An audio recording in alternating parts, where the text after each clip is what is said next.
Hold me, cat boy. Save me, cat boy. Hold me through the night. Yeah, talk about a stellar comeback, am I right? Percy, you're knocking off my hat. I know you want cuddles, Percy, but I'm trying to conduct a review. This is why I have to keep a lint roller on standby. If you're wondering what comeback I've been talking about and why it didn't turn out exactly as I planned, go scroll through my community post. I don't have time to explain it. My name is Jack, and I am a musical theater superfan based in St. Louis, Missouri. This is Jack Reviews Musicals, the YouTube channel where I share my thoughts on all of the musical theater productions that I see in the greater St. Louis area, including New Line Theater's long-closed production of Bat Boy the Musical, which played at the Marcel Theater from October 2nd through the 25th of 2025. Reviewing an October Halloween musical in December. Talk about the nightmare before Christmas. New Line Theater's production of Bat Boy is quite auspicious in that it was the final production of New Line Theater's year of revival, where they produced shows from years past due to popular demand. American Idiot, Rocky Horror, Rent, and now Bat Boy. In fact, this was New Line's third mounting of Bat Boy, which makes it the third musical that New Line has produced 3 times. The first two being Hair and Stephen Sondheim's Assassins, two heavyweights of socially conscious, politically charged musical theater next to a show that's called Bat Boy the Musical. It was very strange at first glance, but on further inspection, it really kind of fits. Bat Boy, the character, originally got his start in a series of fake news stories from the Weekly World News. It's basically The Onion for tabloid journals. It was in print from 1979 to 2007, a respectable run. But since then, it has been alive and well on the internet. Billing itself as the world's only reliable news, the Weekly World News is a parody of checkout counter tabloid journals, featuring absurd, ridiculous, obviously photoshopped covers and outrageous shock headlines. But the one that turned the Weekly World News into an out-household name was this one. Bat Child Found in Cave, published June 23rd of 1992. This tale of a half-boy, half-bat discovered in a West Virginia cave was co-created by photographer Dick Culpa and author Bob Lind. The Bat Boy continues to capture the imaginations of both Weekly World News fans and the general public for years to come and even to this day, with the Bat Boy serving as the mascot for the Weekly World News. Even now, the Weekly World News runs stories on their social media pages on the Bat Boy's whereabouts. He led the police on a 3-statewide car chase. He got captured by the FBI and studied for science. He was the one who found Saddam Hussein, and he assisted in the extrajudicial killing of Osama bin Laden. He was last seen at a karaoke bar on a date with Taylor Swift while hiding in the subway tunnels of New York. In the mid-90s, the Bat Boy would then capture the imagination of the Los Angeles experimental theater company, The Actors Gang, which is still in operation today under the artistic direction of Tim Robbins. Yes, that Tim Robbins. Andy Dufresne Tim Robbins. The gang worked together to devise a musical origin story for the character, with the music created by gang member Lawrence O'Keefe, who would later go on to compose the scores for the musicals Legally Blonde and Heathers, and libretto by both indie filmmaker Brian Fleming and voice actor Keith Farley. The show would premiere on Halloween of 1997, the year I was born. You're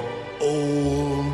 The show became a huge hit to the point where it transferred off-Broadway in March of 2001, where it then won both the Lucille Lortel Award and the Outer Critics Circle Award for Best New Musical. But then the production closed in December of that year, affected negatively by the aftermath of 9/11. The show would then go on to achieve cult classic status. New York City Center's Encore series presented a concert staging on Halloween of 2025, starring Taylor Trench, Christopher Sieber, Alex Newell, and original off-Broadway cast member and current Broadway darling, Carrie Butler. If you want to find out how that production turned out, go watch Mickey Jo Boucher's review of it. Bat Boy is a very niche, very weird show. I wanted to go into this trying to investigate why this show had the cult following it did. And after seeing New Line's production, I have to say the answer is pretty friggin' obvious. The year is 1992. A bat boy was discovered in a cave by the Taylor siblings of Hope Falls, West Virginia, a town of coal miners turned cow farmers. Startled by these spelunkers, the bat child attacks and brutally injures the youngest Taylor kid, Ruthie. The bat boy was subsequently wrangled and taken to the police, where Sheriff Reynolds, who is up for re-election, sees the bat boy's attack as more of an issue of animal control. So the bat boy is taken to the home of Dr. Thomas Parker, Hope Falls' veterinarian, whose reputation happens to be on the line. The cows of Hope Falls are dying by the tens, and Dr. Parker can't seem to save them no matter how hard he tries, for reasons that I think are very plain to see. So now Hope Falls is starving and flat broke. They are hoping that the town's upcoming church revival, led by the Reverend Billy Hightower, will bring prosperity back to Hope Falls. But the knowledge that a bat boy is alive in their town after a vicious attack, it's gonna put a damper on things. And so the good doctor is sent to euthanize the bat boy, until Thomas's wife, Meredith, immediately sees the humanity and innocence of this poor creature. So she decides to raise the bat boy like her own son, giving him the name Edgar. Thomas and Meredith's teenage daughter, Shelley, follows suit, though she's initially disgusted by Edgar because of his,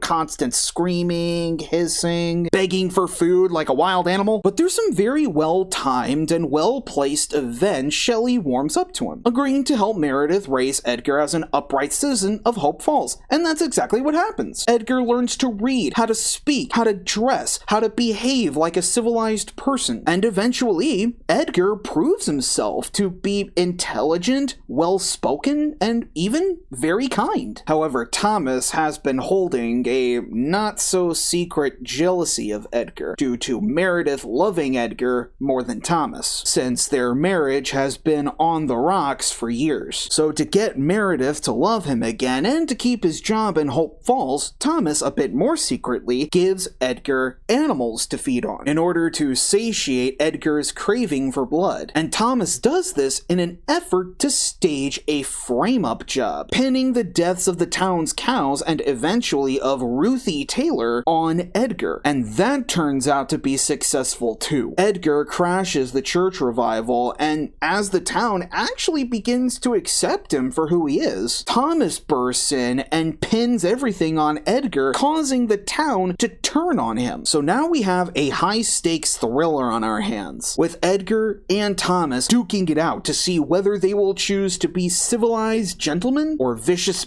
beasts. Bat Boy the Musical is extremely campy in its tone. Its style is akin to old B-grade sci-fi horror schlock fests. It would have been so easy just to turn Bat Boy into this goofy musical comedy with a shallow script that focuses more on laughs and shock value than on actual story. But Lawrence O'Keefe, Brian Fleming, and Keith Farley, as well as the entire actors gang, they devised a surprisingly heartfelt, coming-of-age Shakespearean tragedy. Literally, as I was putting this review together, I was making so many different connections to Shakespeare, of all things. It starts with a non-musical prologue of the Taylor kids discovering Edgar, done mostly in darkness, with the only light source being the kids' flashlights. It's very similar to the prologues of Twelfth Night or The Tempest. It's then followed by the opening number, Hold Me, Bat Boy, which has the cast performing really cheesy choreography, making bat symbols with their hands and flapping their arms like bats. But the lyrics operate like the opening chorus of Romeo and Juliet, where they make it clear it's a tragedy about prejudice. I mean, hell, Edgar and Shelley eventually become star-crossed lovers who run away together into a forest, accompanied by the song Children, Children, where a mythical Pan figure called the King of the Forest invites the the animals of the wild into a legendary interspecies orgy. It's in the same vein as A Midsummer Night's Dream or As You Like It, where a forest becomes a symbol for the loss of human inhibition, the place where society's rules don't matter, without giving anything away. It's a very fitting setting for the climax of the story. Edgar and Thomas also increasingly go completely insane in much the same way as Hamlet and Claudius. Edgar has a song called Apology to a Cow where he has a full breakdown after being overcome by his animal urges. The twist ending that explains the full origins of how Edgar was conceived is so legitimately shocking. It's one of the most shocking things I've ever seen live, to the point that I will not dare spoil it for you here. Find the script, listen to the score, really explore this material for yourself, because let me tell you folks, Bad Boy the Musical is nothing like anything you have ever seen. Even down to the score by Lawrence O'Keefe. He blends all types of musical genres: gothic rock, power ballads, gospel, hip-hop, symphonic pop opera. It's quintessential 90s experimental theater. The style is heightened, but the structure is intelligent. Keith Farley and Brian Fleming's lyrics are also quite cartoonish, and the characters and the situations, but the emotions that were felt throughout were truly authentic to the soul. The song where Meredith first bonds with Edgar, A Home for You, sounds like a real lullaby that a mother would sing to her child. Let Me Walk Among You, the song that Edgar sings to the congregation of the church revival, is written in that same melody. And even though it's kind of funny at times, it's an earnest plea for acceptance into society from a marginalized person, especially one who is such a young man. You feel Edgar's pain here. You care for Edgar. You feel conflicted towards Thomas's actions as a villain. You're invested in the tug of war between the two. You feel the sadness and fear of Meredith and Shelley being caught in the middle of this. And you feel the anger towards the people of Hope Falls for being so obviously stupid. And it culminates in an ending that, without giving anything away, it implores the audience to embrace the duality of man. The central message of Bad Boy is trying to hide behind a shield of civility and, as the people of Hope Falls would put it, Christian charity, to keep our natural animal needs like food and sex buried deep. It only leads to the exclusion of people who don't fit the mold of what a civilized person would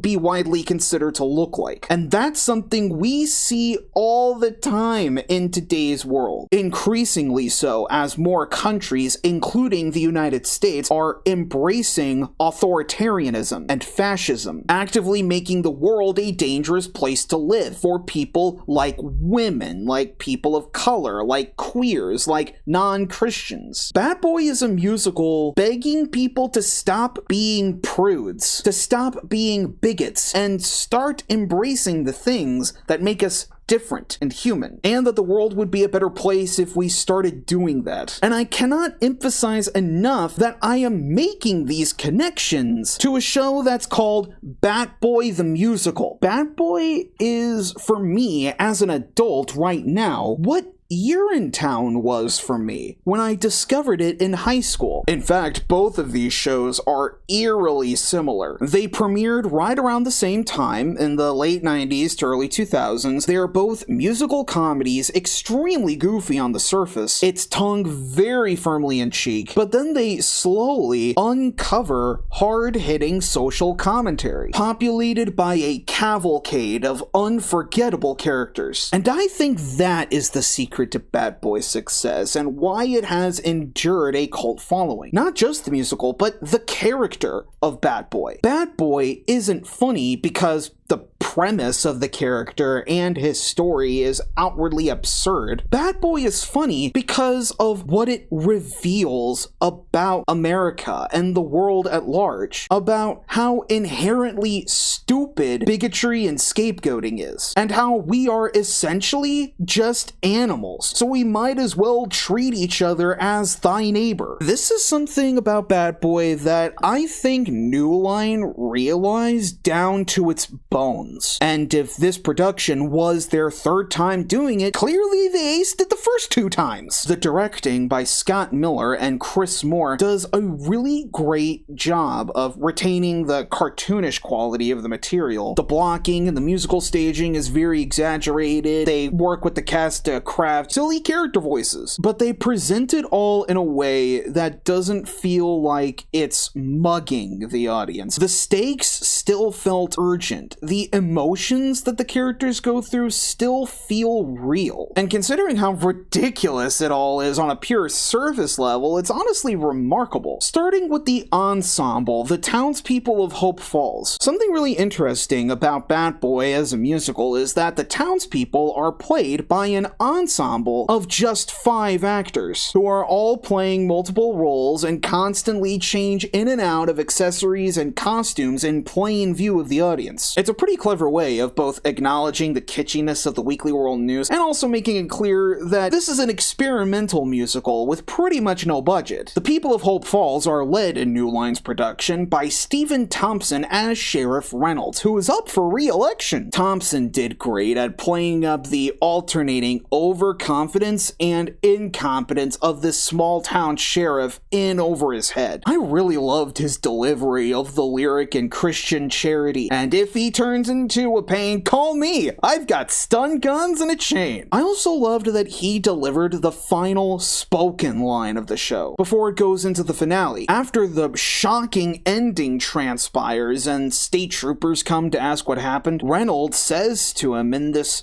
stunned, defeated tone, he says, I don't even know where to start. He really sold the heaviness of what has just transpired in the climax. And because of the campiness that came before, the ending was really punchy. The rest of the ensemble I'm going to mention in order of their credits in the program. So next up is B. Meesey, a recent new liner. With the 2 previous shows that I've seen them in, American Idiot as St. Jimmy and Rocky Horror as Riff Raff, I always thought they could have attacked their roles just a little bit more. But it was with Bat Boy where I felt that Meesey really came into their own. They play a minor farmer named Clem, Maggie, the short-sighted mayor of Hope Falls, and Ron, the middle Taylor sibling who brims with false machismo. Kind of like a kid trying to imitate their much cooler older sibling. Meesey's comedic timing was overall excellent. The standout moment was in Act 2 where Ron sets fire to the town's slaughterhouse thinking that Edgar ran inside of it, but then once it burns down, Ron re-emerges as a charred skeleton puppet. He limps onto the stage, wearing Ron's shirt, by the way, and Meesey hides behind it dressed as Maggie, speaking as Ron to transition into the next moment, and then Ron,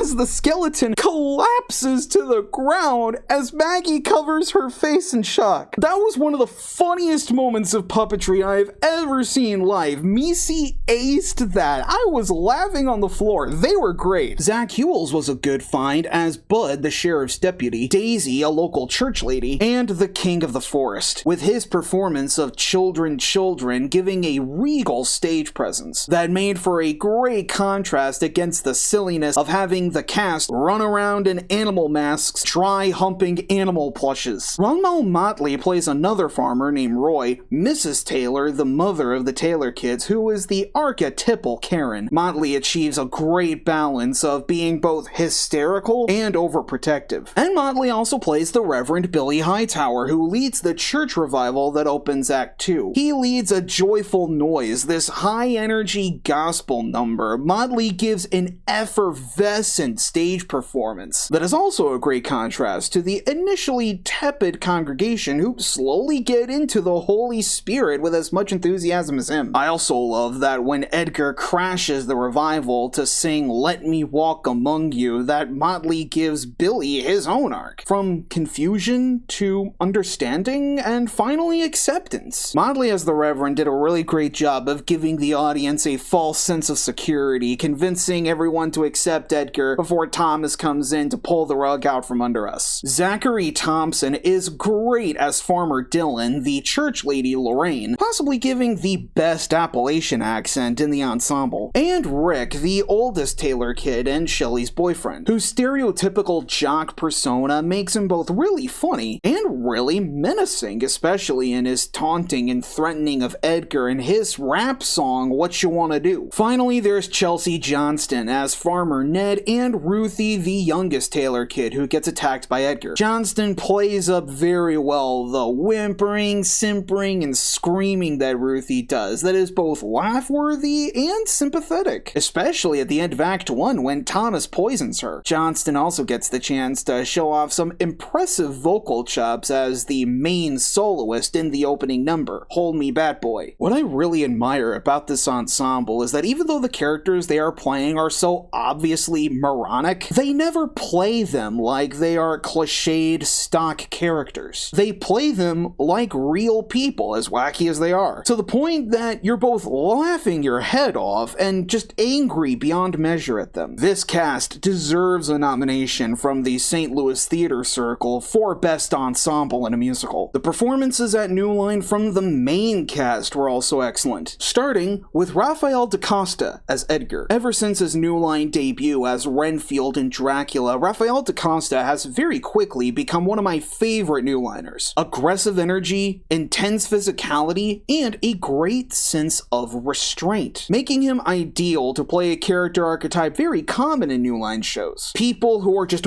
bubbling pots of emotion waiting to explode. From Renfield to Tunney and American Idiot to Brad and Rocky Horror and now Edgar the Bad Boy. It's by far the best physical performance he's given. DaCosta makes Edgar's arc from animal to man and then back again totally convincing. For the first half of Act 1, he pounces, he squirms around while being tied up with his head in a sack. When he's put into a cage that is conveniently human-sized, DaCosta actually pulls himself up on the bars, locks his legs around the top, and then hangs upside down to sleep like a bat. DaCosta also makes really great animal sounds that make him sound like a bat. The hissing, the screaming, and the attempts at trying to mimic voices. When Edgar becomes more like a man, DaCosta develops a very appealing stage presence. He develops a nice rapport with the Parker family, and the way he portrays Edgar's learned manners and speech is genuinely charming. And DaCosta really makes it heartbreaking when he has to resort to violence, giving into his animal side, really mustering very pointed, direct anger in those moments. Not to mention that he has to act, sing, and dance while wearing prosthetic pointed ears and fangs, which are clearly fake, intentionally so, to the point that I was afraid that they were gonna fall off at any moment, which they never did at the performance I attended. Edgar the Bat Boy is one of the most demanding roles for a leading man in a musical, and DaCosta nails every second of it. He deserves a nomination too, for Best Leading Actor in a male/non-binary role in a musical. The antagonist, Thomas, is played by Ian McCreary, and possibly his best role to date, confidently navigating the jealousy and resentment he feels towards his family, the town, and eventually Edgar. McCreary's performance builds from having Thomas just simply be feeling rejected and overlooked, all the way to just becoming this snidely whiplash, twisting the mustache, over-the-top villain. And what is so admirable about it is McCreary really starts Thomas as being this very down-to-earth fellow, and seeing him constantly being treated like trash, his transition into being an increasingly disheveled, insane villain was incredible to watch. The women of the Parker family are played by Brittany Cole as Meredith and Marley Wensky as Shelley. The two of them created dramatically opposing arcs for their characters. Cole credibly portrays Meredith's initial pity for Edgar, the eagerness and the love of teaching him to be a man, all the way to being appalled after realizing who Edgar really is, and doing everything she can to keep him away from Shelley. And Wensky too makes makes a strong impression, showing Shelley's initial disgust until Edgar saves her from the threatening confrontation with Rick during What You Want to Do, afterwards slowly coming to fall in love with him. And then when the story's twist is revealed, the devastation that Wensky feels as Shelley is palpable. This whole cast takes these characters, this story, and the stakes that are involved so seriously. That is what makes Bat Boys such a great comedy and a thrilling musical. The staging by director Scott Miller and Chris Moore ranges in tone. The hilarious musical pauses at the climax of Another Dead Cow, the darkly shocking revelations, and the romantic moments that were coronated by H.E.B., all without missing a beat. The performances of the songs